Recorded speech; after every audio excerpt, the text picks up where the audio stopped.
বছর আগে তো মাছ আছিল প্রচুর, মাছ পাইছিও, এই সময় চলছেও সুন্দর। তখন তো 2 বছর ধরিয়া গেছে, বড় মোটামুটি এক ধরনের চলা মতন দিন গেছে।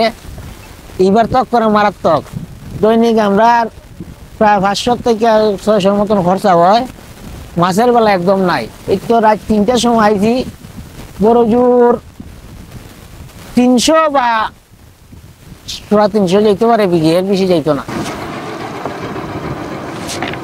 এইভাবে তো আমরা এখন তো মাছ যখন নাই তো আমরা এখন একবারে অবস্থা খারাপ হই। তা আমরা তো এখন মনে করো অন্য কাজ কারবার করানো লাগবো, এই তোমার কৃষি কাজ রুজিন্দা কাম টাম করানো লাগবো, এছাড়া তার উপায় নাই। মাছ তো নাই একবারে, আর চলনে যেত না মাছ মারিয়া। যে এইভাবে কোনো মতে আসি সাধারণ কি চলিয়া 2টা একটা মাছ পাওয়া যায়। আইয়া ছাড়া তার উপায় নাই, আমরা তো অন্য কোনো কাজ জানি না। সারা জীবন ওইটিও করিতেছে, আমরা বাপ দাদাও করছে এইটা, এখন এটা ছাড়া তো আর আমরা কিছু শিখছিও না, আর চেষ্টা করতেও পারি না। ইটার মাঝে আসি লাগি, এখন আসি লাগি চলবার তো কোনো ওনার পদ্ধতি নাই।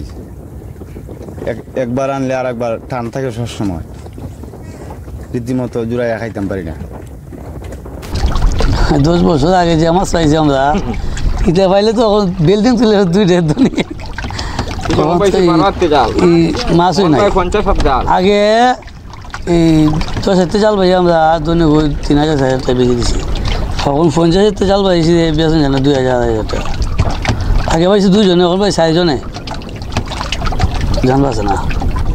আর 10টা বছর যদি 4-5টা বছর কোনো জায়গা তাহলে দিলে শেষ মাছ পাই তো পাইলেও শান্তি। আর ওখান তো নাই, ওই ফু এখন তো বাজারে গেলে ফুকু এই আগে মাছ কিছু পাওয়া যায়, যা পাওয়া যায় ফুকুদের মাছ। এখন তো আমরা মোটামুটি খরচা হয়ে যায় প্রায় 500-550-600 টাকার মতো খরচা হয় দৈনিক। খরচই উঠে না, এখন তো রেঞ্জের উপরই চলন লাগবে আর কি।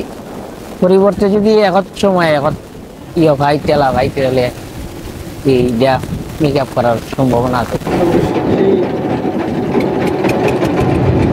মানে যে পানি আছে, এই পানি তো মাছ আমরা আশা করছিলাম যে মাছ পাইব, তবে এখন বর্তমানে যে রিং জালগুলা, নেট জালগুলা যে বাইরেছে, এগুলা তো ভাই ফনা মাছ পর্যন্ত মাইরে লাগে। তো মাছটা বড় হইব কীভাবে, আর আমরা পাইব কীভাবে? আমরা তো একটা ইলিশ পাইলেও 10 ইঞ্চির নিচে ইলিশ পাই না, বা একটা অন্য কোনো মাছ পাইলেও মনে করেন 100 বা 120 টাকার নিচে কোনো আমরা মাছ পাই না। কারণ আমরা যদি আবার ফনা জাল পাই তো আবার অনেকে বা এই প্রশাসন থেকে নিষেধ হয় যে তোমরা ফনা জাল বাইয়া মাছ মারো, ছোটো মাছ মারো, ছোটো মাছ মারলে তো দেশের ক্ষতি। এই বিধায় আমরা এগুলা বাদ দেওয়া এখন বর্তমানে 10 ইঞ্চির নিচে কোনো ইলিশ মাছ পাই না। আর যা মাছই পাই 100-120 টাকা, এর নিচে কোনো আমরা মাছ পাই না।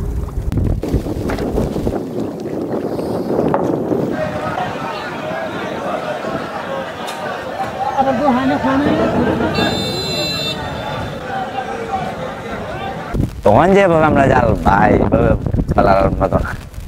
মানে ওরকম 3টার সময় আইছি, 300 টাকা মাছও পাইছি এখন পর্যন্ত। খরচ তো প্রতিদিন মানে ওরকম 400-500 টাকা আমরা খরচ হবে। কারণ মাছের সংখ্যা তো কম, কারণ বিভিন্ন পদ্ধতিতে মাছ মারা হয়, মাছ কমতেছে।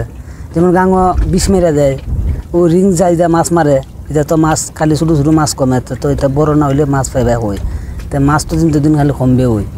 আমরা তো এটা মাছের ব্যবসা 4 দিন লাগবে, এছাড়া তো উপায় নাই। মাছের মারা 4 দিন লাগবে, 4 অন্য যে কোনো কাজ করানো লাগবো, মাছ যখন নাই, এছাড়া তার উপায় নাই। এই বছর আসলে কেমন মাছ পাওয়া যাচ্ছে? না, মাছ খুব কম, অন্য বছর চেয়ে মাছ কম। আরও ইলিশ তো নাই গলি চলে।